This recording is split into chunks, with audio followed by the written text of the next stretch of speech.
Minnesota Twins walk-off winners today. They take down Houston 3-2. They win the series 2-1. We're breaking all that down, and it's coming up next on the Locked On Twins POSTCAST.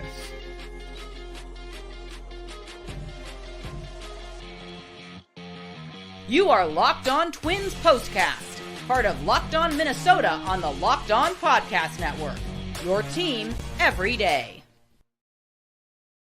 What's up? What's up? Back in the lab, back at it. Another Minnesota Twins POSTCAST episode right here on the Locked On Sports Minnesota Network. You got myself, Luke Inman, at Luke_Spinman on X. That's the man, Sweet Lou, Twins expert over at Zone Coverage MN. He's on X at Sweet Lou MN. And Lou, before we jump into all the action from today, quick reminder, today's episode brought to us by Prize Picks, the easiest and most exciting way to play daily fantasy sports. Go to prizepicks.com/LockedOnMLB. Use code all lowercase LockedOnMLB for a first deposit match up to $100. All right, man. Game 3 versus Houston today for all the marbles. Last home game at Target Field, by the way, until they come back from the All-Star break. Woods Richardson on the mound making his 14th start of the year. Tied up 2-2, top 9. Duran with runners on first and second. Gets out of the big jam with a strikeout for out number 3. Twins with a chance to walk it off, bottom 9, first batter up. Christian Vasquez takes a 3-2 pitch, man. This was unbelievable. Out of all the guys in this lineup, Vasquez, 3-2 pitch, left field, game-winning home run, his 4th homer of the year. Twins win it, dramatic, walk-off fashion, take the series 2-1. They are now 51-39, so 12 games above 500. What a thriller, man. What a way to end. Arguably, you could argue, that was the most dramatic and kind of entertaining back-and-forth series of the season for the Twins for really a variety of reasons, which we'll touch on. So a lot to unpack. But let's just put your A topics on hold for just a second, because first things first, Twins maybe win the battle today. Maybe they lose the war, though. Another big name injury we got to deal with right now. Carlos Correa got hit by a pitch in his very first at-bat. Remember, he just got hit in the hand versus Arizona. What was that, last week, about 8 days ago? Yeah. Came back the next day. This time it's the right hand. He leaves the game. Farmer comes in, Castro to short. Lou, we are not medical doctors, needs to be said, okay? But any guess or any update on the severity of this one? And also, I guess, bigger picture here, Lou, what kind of impact this could have on the team, on the roster, on the lineup, if Carlos Correa is, in fact, put on that IL for really any period of time? The good news is that the x-rays already came back negative. I'm sure that it still hurt a heck of a lot for Mr. Correa, but the good news is that there isn't a broken bone in his hand, and that's going to be really key for getting him back on the field. Hopefully tomorrow. Knowing how tough he is, it'll be tomorrow, but if he is not available to go tomorrow, whether that means he's on the injured list or just getting a day off, just getting a little rest. Yeah. They do have superstar Brooks Lee, who's ready to star at shortstop right now. You could also use Kyle Farmer. You could use Willie Castro. You could use a few other players. But I think that Brooks Lee would probably be plan B if Correa does go down for any sort of stretch of time here. I think they would love to see Brooks Lee at shortstop. And he's really impressed so far at his brief time at third base in the big leagues. Yeah, certainly want to touch on Brooks Lee here in segment 2. And again, with Royce Lewis obviously still on the IL, last thing you wanted to see with this lineup, I mean, really the Twins' worst enemy this year, you could argue, the injury bug. Yeah. To their studs, right? They're the big names. Correa, Royce Lewis the first 2 months, Buxton for a little bit there. We just haven't seen a big sample size yet when everybody's healthy, including the big names. So back to the game at hand today. Hold on to your Woods Richardson talkers before we get there. Just biggest takeaways, kind of your A topics from this one. Again, Vasquez, of all people, the walk-off winner, bottom 9. How great was that? What stuck out the most in game 3 today? Well, we got to start with Vasquez. I mean, it's been such a challenging year, really 2 years since he signed with the Twins here. His offensive output has not been to his own expectations by any means, but really good for him to hang in there and really punish Hader with a pitch that he would want to take back. It was kind of middle down fastball sinker that Vasquez was not going to let pass him, and boy, that thing had some hang time. It felt like Angels in the outfield, somebody flying down, grabbing that ball and placing it in like the fourth row there. But really good to see for him, somebody who really deserves it. He's really respected within that clubhouse and within the organization. And there's no doubt that he's had a really tough year this year. So really good to get some vindication on that. Kind of got robbed by the ump too on a what was definitely a ball. Should have been ball 2. Called for a strike. Instead of 3-1, it's 2-2. So great to see some vindication there as well. Woods Richardson, 14th start of the year, 6 strong, 3 hits, 2 earned, 2 walks, 4 Ks. Retired his final 13 batters, which was great to see. Another great stat from today's start. 17 out of 23 first pitch strikes, which, I mean, you tell me, but that feels phenomenal for a guy coming out and starting 6 innings. Just another day at the office, though, I guess, for this guy. He's been Mr. Consistent the last month or two. What'd he do today that was noteworthy in your book? I really loved the fact that his outing didn't necessarily start out very successfully. I think he was already up at 50 pitches after the second inning or so. So it looked like it was shaky, but this is the time when you see a young pitcher really step up and show that even when they don't have their best stuff, they can get through an outing. They can give their manager 5-6 innings, whatever they're requesting from them at that time. So I thought this was a huge outing for Sim. It's really cool that it came against the Houston Astros, his hometown team, who he rooted for growing up. Came at home, the last home game before the All-Star break. I'm not sure if that was in his mind, but it shows that, he's really developing. He's continued that development even as he's ascended into the big leagues here. And that's been huge. Yeah, that's been absolutely critical for this rotation. Speaking of the rotation, just big picture here. You and I were chatting before we jumped onto the stream. You mentioned Festas going back down, Paddock back up. How should we feel about this starting rotation right now? Obviously, a lot of ebbs and flows throughout a long season, but what's the temperature of this group as we sit here today, just as a whole? How confident are you in this group, I guess? Confidence is a tough one to come by because we've seen, flashes of some really high quality starting pitching, especially from Joe Ryan, especially from Bailey Ober when he's really turning it on. Pablo is somebody who's really going to need the pack. If you were trying to think of this year, if you were hoping for an improved rotation after losing Sonny Gray, if you don't have Pablo Lopez leading that charge, it's not going to happen. So it's going to take him turning things around, kind of his numbers, his on-paper numbers catching up with some of the underlying details, kind of numbers under the hood, which suggests that he's having, his stuff is still pretty good. It's just a matter of executing. And like I said, it's going to take him leading the charge for the rotation to appear to be improved over last season's. Yeah, good breakdown there. Well said. I was going to say Brooks lead talkers for segment 2, but I know everybody just wants to touch on this, man. He's played, 5 games now at third base. Guy's batting like .444, 4 runs batted in, hit his first career home run already, living up to the hype and then some so far. And not just at the plate too, but doing it on the dirt as well. Talk to me about his hot start and just how huge he's been for them with Royce Lewis out thus far. Yeah, so I've been at the ballpark for the past few games here, and Nice. His debut was pretty special. I think in his first at bat, he appeared a little bit jittery, but since that point, he has looked as polished as can be as anybody else on that field. He's looked so comfortable at the plate from both sides. He's only gotten a couple at bats from the right side, but he's looked like he belongs, and I think he knows it. I think the team knows it. I think the opponents know it, and he belongs on the at the big league level right now. He's kind of demonstrating that. How crazy is it that Royce Lewis goes down? He's got a 1200 OPS or whatever it is. We replace him with just another top prospect who, let's see, can do just the same thing. Easy game, man. It's really an easy game, man. Rocco, I mean, you don't even have to do anything. Just next guy up. No big deal. Yeah. What's his ceiling?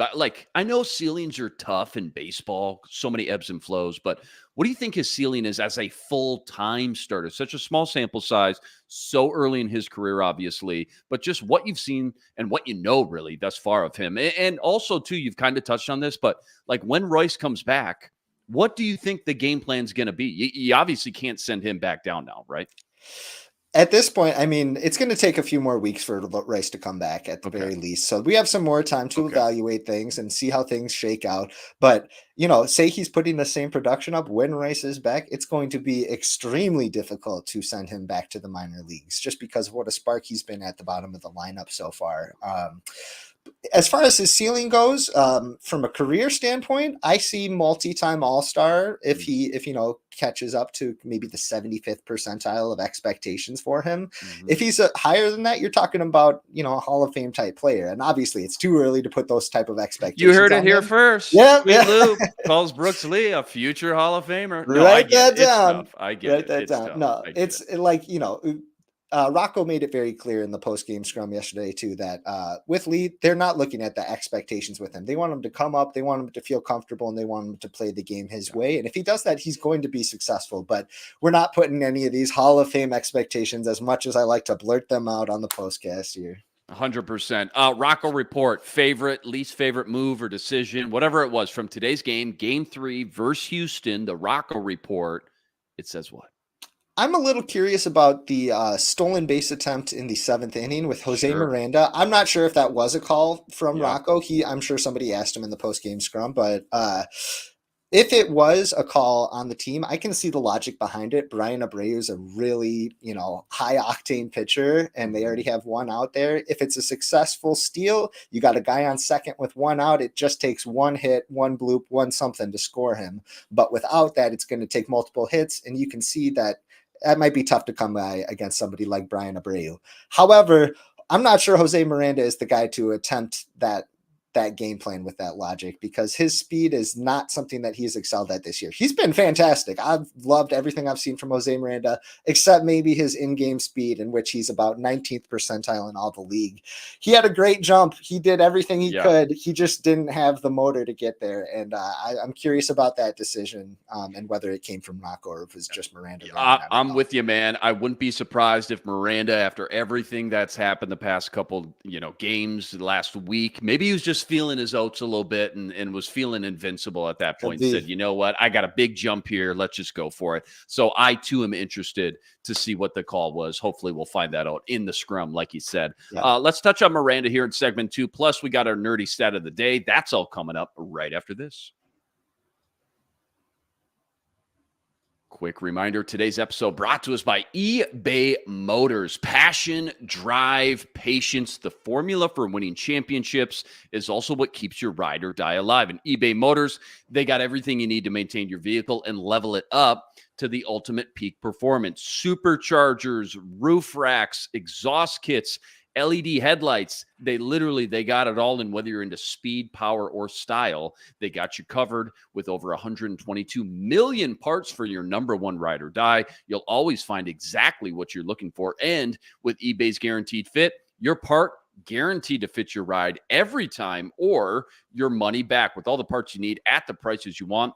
Easy to turn your car into the MVP and bring home that win. Keep your ride or die alive at ebaymotors.com. Eligible items only. Exclusions apply. eBay's Guaranteed Fit, only available to U.S. customers. You mentioned you were at the ballpark the last few nights. I feel like we'd be remiss if we didn't just kind of gloss over, just touch on what we did miss the last few nights over the 4th of July weekend, because it felt like we missed some seriously entertaining action not doing some of these postcasts. Here's the Cliff Notes. Jose Miranda breaks an MLB record for 12 consecutive hits. Brooks Lee, mentioned this already, hits his first major league home run yesterday. Twins lost game 1, but rallied back in the 9th with 2 outs, scored 7 runs to come within 1, thanks to a Carlos Correa grand slam. You could argue that was maybe the most dramatic 9th inning we've seen all year for this team. They ended up losing 13-12. I'm probably missing some more. I mean, there was arguably the catch of the year in that game as well. Willie Castro got robbed in the 8th inning there. Again, I'm probably missing some more just kind of, bells and whistles, I guess, if you will. But that's kind of the meat and potatoes. Start with Miranda, though. He's got to be the A topic, what he's done the last few games. He originally had the day off today, comes in, pinch hits, cold turkey, right off the bench, first pitch, slider, base hit. Guy's just on fire. Guy can't miss. So he's got an 11-game hit streak. He's 22 for his last 38. That's a ridiculous 573 average over that span. I mean, his batting average has gone up you tell me, like 30, 35 points in the past week alone. Right. That's insane. Put it into words, I guess, just best you can, what this dude has accomplished and how special it is.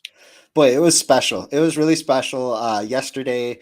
Even after he popped up to end that streak of 12 consecutive at bats with a hit, and he got a huge ovation from the crowd after the streak was over. Really special for him. But I was really impressed with how locked in he remained even after the game.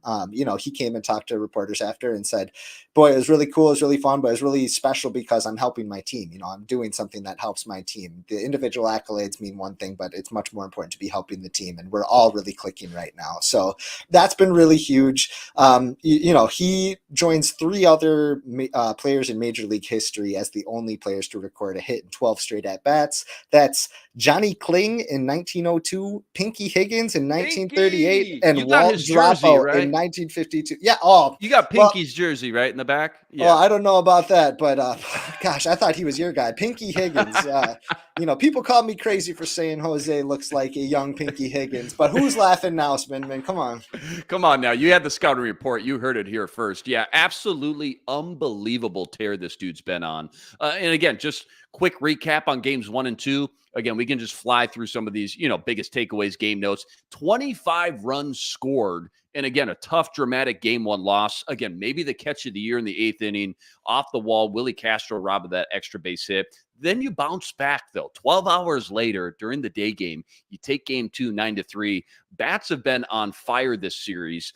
24 runs scored in 3 games? Mm-hmm. It's been a lot of fun to watch this Astros series, has it not? No doubt. And you know what? This series actually really reminded me of the series when the Twins played the Yankees back in 2019. It was I think it was late July then, too. It was in the thick of it. It felt like a playoff atmosphere at Target Field. And the Twins came out, or they ended up losing that series, I want to say. But it was one of those series that it was a tentpole series, one that you look back at and you see kind of the strengths of the team, and you see kind of what it looks like when everything's clicking. And that's what we saw, at least from the offense on this side of things, this series against the Astros, who are much improved over the first time that they saw them earlier this year. They've been on a pretty killer hot streak lately. So it was really cool to see how we matched up against them, because we've seen some challenges against the high-end contenders from against the Twins this year. 100%. They're scratching and clawing. The Houston Astros are going to be in the thick of things at the end come September for sure. Nerdy stat of the daytime. I'm sure you got plenty to choose from after the last week or so. Give us some sort of crazy stat or fun analytic, Twins related, of course, laid on us. So I want to talk about who I consider to be maybe the unsung hero of this Twins team, or at least one of them, because there's probably 4 or 5 guys that you could come up with, but few were expected to be as good as Josh Staumont when he was signed here. He was signed as kind of one of those guys that maybe could be fungible a little bit at the front end of the bullpen, that they kind of transfer between AAA and the big leagues, stuff like that. But he's come up and he has the longest active scoreless outing streak of anybody in any relief pitcher in baseball. So he's gone more than 19 innings without allowing an earned run. His ERA on the year is 0. And I'm not saying that he's been some magnificent buzzsaw and he's going to be this late inning option forever. But even if his numbers start to catch up with him a little bit, it's been huge to have somebody who can be in the 4th or 5th, spot, on that totem pole there. So it's been huge. And not only has he not allowed an earned run to score in those 19.1 innings, but he hasn't even allowed an extra base hit. Wow. The only damage that's come against him has been walks or singles or reaching on an error. He is not giving up the big bang, and that has been huge for somebody in the middle innings.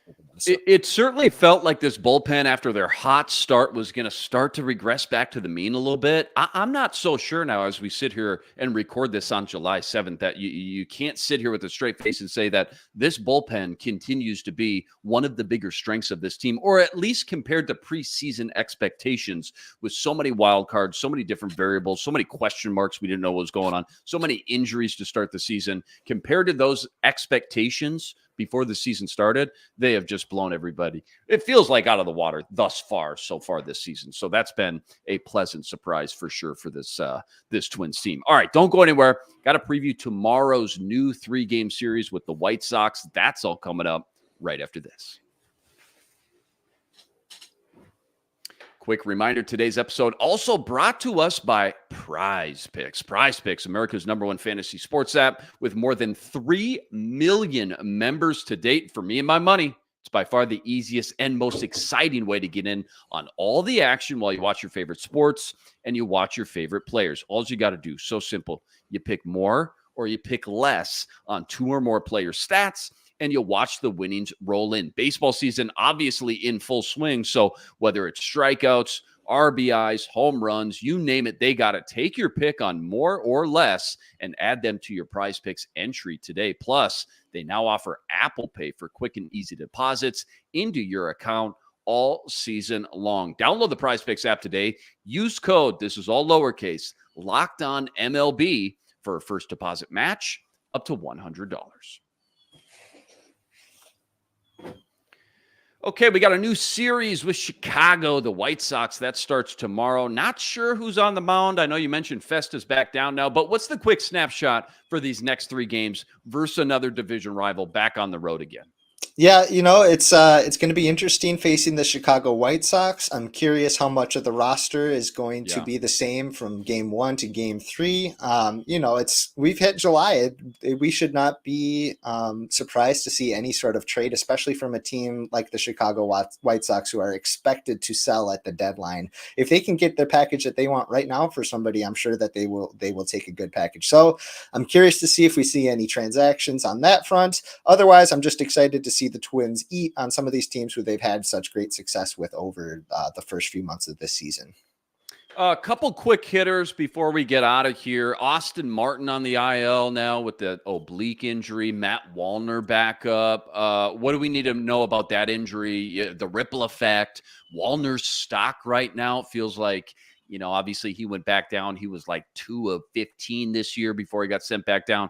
How's it looking, I guess, for his stock? What happened to his kind of character arc, if you will, and where are we at now as far as expectations with his future with the Minnesota Twins?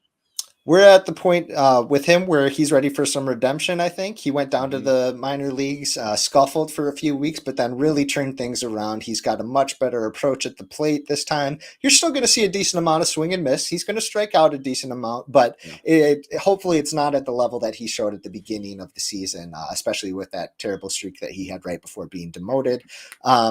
For Austin Martin, an oblique strain can take a while. Obliques are really tricky. It takes a lot of rest before you can even reevaluate for the most part. We saw Royce had one earlier this year, I want to say.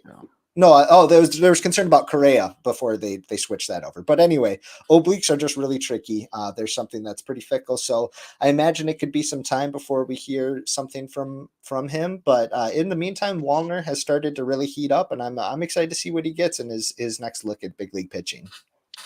Any word or any update, I guess, on some of the big name guys who are injured down in the minors? Talking about Emmanuel Rodriguez, Connor Prelip, Kenton Reno, any of those guys, any updates at all? I know they've kind of gotten glossed over and pushed to the side since they've been a little dinged up. Any update at all from any of those guys? Cantorino, I think that they had to reevaluate. They had to shut him back down. That was the update maybe a week and a half ago, something like that. So I think it's going to be tough to prepare yourself for his big league debut at some point this season. It's looking unlikely, which is really unfortunate. He's got really high octane stuff, seems like a really likable person. You hope the best for him, but I would not count on him making a big league impact this year.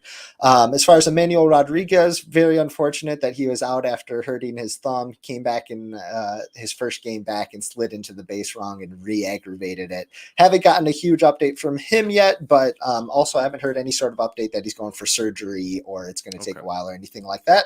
That might be kind of good. Connor Prelip, really interesting arm, I believe is working his way back up, and he's approaching the stage where he can start doing bullpens and hopefully get into some game action by the late this year, but it's not going to be anywhere near, the big league action. Love it. Perfect little update and breakdown there. Ed Julian, do you think he has worked his way onto the tradable list? Because here's the thing. Brooks Lee already making a name for himself, obviously. Willie Castro, proven he's great insurance. Is Julian now deemed as, I guess, quote unquote, accessible or tradable in your eyes? I mean, thoughts on just his future, where it stands today? Like, would he even have any value, I guess, for a contending team come trade deadline time?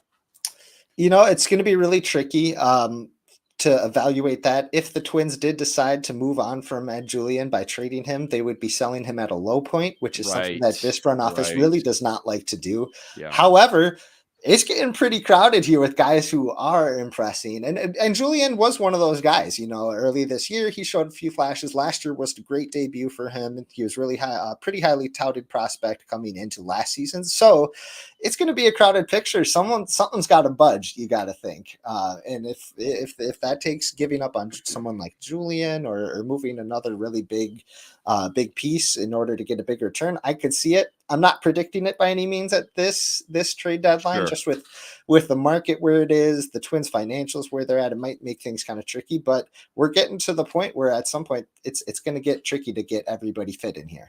I think you make a lot of sense there. It is not this front office's MO to sell low like that. Right. Not whatsoever. Now, certainly there is a lot of potential in there. Again, we talked before the season, ESPN had some bold predictions for each team. They had Ed Julian being a 30 home run guy. So, I mean, the word is out on this guy. There is still potential in that bottle. Mm-hmm. It's just such a crowded room at this point, like you said. So it's going to be interesting. I'm with you, though. Wouldn't put my money that he ultimately is moved. Not this trade deadline, though. I just don't see it. Sure. We got to get out of here. Always fun talking Twins with you, man. Twins walk-off winners. Vasquez with the homer to win it 3-2. They win the series 2-1. Game 1 versus Chicago tomorrow evening. First pitch, 7:10 p.m. As always, huge shout out to everybody that joined us on the stream. Rest assured, we'll be back each and every game right here to break it all down. Quick reminder, too, got to go check out all Lou's work on X at Sweet Lou MN and all the great work you're ripping up over at ZoneCoverageMN.com. And if it's not too much trouble, go like this video, go subscribe to the channel, help us get to 8,000 subscribers. We're so close, and that's always much, much appreciated. That'll do it for us. Sweet Lou Hennessy. I'm Luke Inman on Twitter at Luke_Spinman. We'll see you next time. But until then, signing out.